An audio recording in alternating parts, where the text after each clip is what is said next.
In this video, I'm going to show you how to send large videos on WhatsApp without losing quality.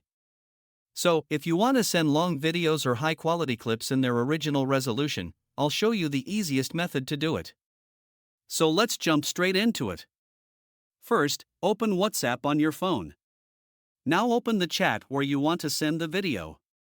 Next, tap on the plus icon or the attachment icon depending on your device. From the menu that appears, select Document instead of Gallery or Photos. Now tap on Browse or choose from Gallery. This will open your phone's file manager. Find the video you want to send and tap on it. After selecting the video, tap the Send button. WhatsApp will now upload the file as a document instead of compressing it like a normal video. Once the upload is complete, the video will be sent in its original quality without major compression.